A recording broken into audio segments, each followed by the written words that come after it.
तुम्ही ही भाजी बघताय ना, ओळखली असेल तुम्ही कसली भाजी आहे ती. तर हिला आम्ही घेवडा म्हणतो, काय काय लोक हिला वालपापडी पण म्हणतात. तर ही मी भाजी आणते आहे, त्याची भाजी मी कशी करते दाखवणार आहे. तर पहिल्यांदा साफ कशी करायची ते बघा. हे बघा, हे इकडनं असं हळू सावकाश दोर आहे तो दोर काढायचा आणि या साईडने असा दोर करायचा आणि आतमध्ये उघडून बघायचं. कारण काय असतं म्हणजे काय काय वेळेला आतमध्ये ना किडी असतात, समजते ना. तर अशा प्रकारे ती नीट बघायची आणि मगच ती घ्यायची. कीड असेल तर ते टाकून द्यायचं. तर अशा प्रकारे हे कोवळी असते त्याचा काही दोर येत नाही बघा. बघा ह्या पद्धतीने आपण ती अशी उघडूनच घ्यायची, नंतर ही कापायची. काय काय लोक असं कापत नाही तर त्याचे तुकडे करतात मोठे मोठे, पण ते भाजीचे तुकडे खायला मोठे बरे वाटत नाहीत. हे बघा असं बघायचं, कीड नसेल तर ती चांगली आहे ती आपण ती घ्यायची.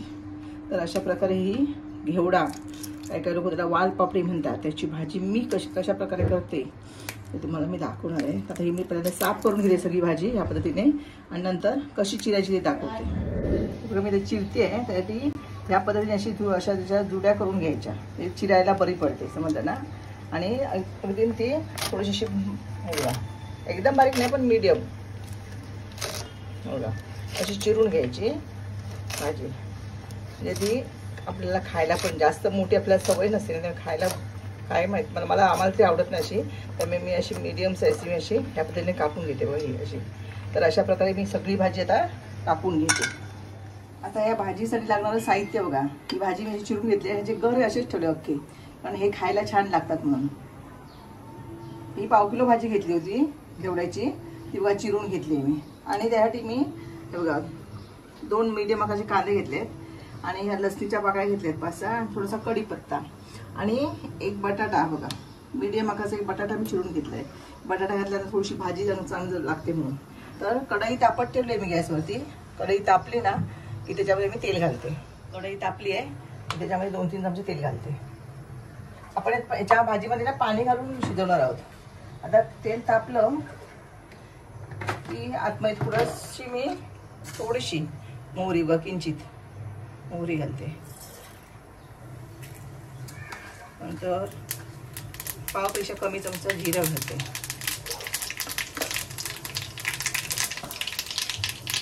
बघा हिंग थोडासा घातला. आता लसूण घालते आणि कांदा जरासा आपण तेलाला परतून घ्यायचा. कांदा कढीपत्ता पण घालते.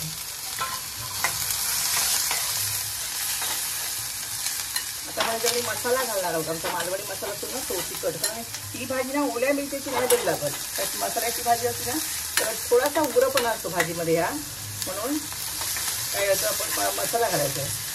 आता ही भाजी कांदा जास्त मी परतत राहणार नाही, कारण कांदा तो भाजी शिजेल तर शिजणारच आहे. आपल्याला शिजवायची आहे भाजी ती म्हणून. आता हे छोटे 2 चमचे मी हा मसाला आमचा मालवणी मसाला घालते आणि किंचित थोडीशी हळद घालते. आता चांगले आपण त्याला परतून घेऊया मसाला तेलावरती.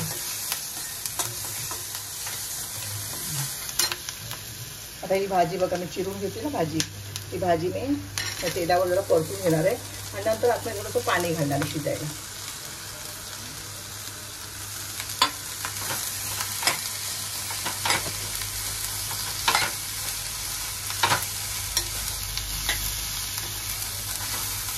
आणि कड येऊन गेला ना थोडा की नंतर बटाटे घालायची, कारण बटाटे जरा शिजते पटकन. जरा हे दाणे वगैरे त्याच्या शिजायला वेळ लागणार आहे, म्हणून काय करणार आहे आधी जरा ते 2 मिनिटं मी शिजून ठेवणार आहे आणि नंतर मग बटाटे वगैरे घालणार आहे. तर आता इथे मी पाणी घालते. एक ग्लासमध्ये पाणी घालते.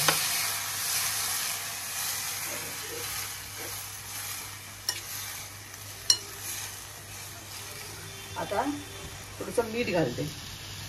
बघा मीठ आपण ना आताच घालायचं आहे.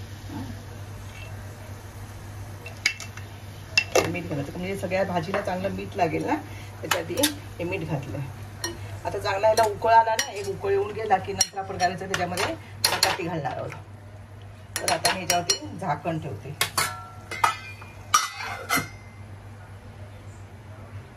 आता आपण एक 2-3 मिनिटांनी असं ठेवूया. नंतर मग बटाटे टाकण्यासाठी आपण एकदम उघडायचं आहे.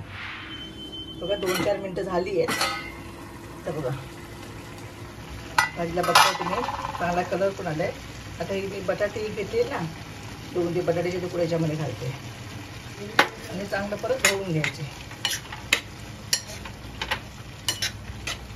आता आणखीन 7-8 मिनटं बटाटे शिजायला 7-8 मिनिट लागणार आहे.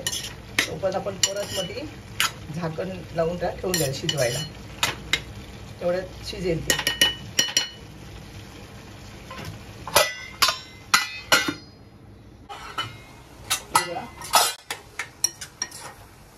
बटाटे शिजले का बघूया आपण आता. असं दाबून समजा थोडीशी शिजायची, शिजेल ती. पाणी सगळं सुकलं, याच्यामध्ये आपण पाणी घातलं होते. आता हवं तर बघून बघायची मीठ लागलंय का. नको आहे, मीठ बरोबर लागले.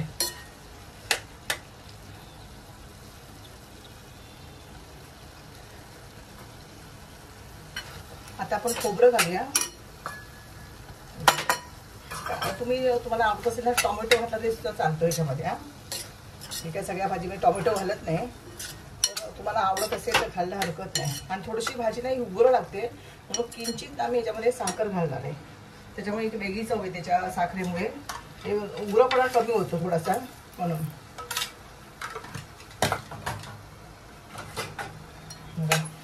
थोडीशी कोथिंबीर वरून आपल्याला हवी तर घालायची की आपली भाजी आता तयार झाली आहे. आता मी परत काही ढवळलं नाही, काही घालायचं पण नाही. थोडीशी कोथिंबीर नंतर घालेल. आता मी झाकण याच्यामध्ये ठेवते आणि गॅस काढून घेते, कारण कढई गरम आहे.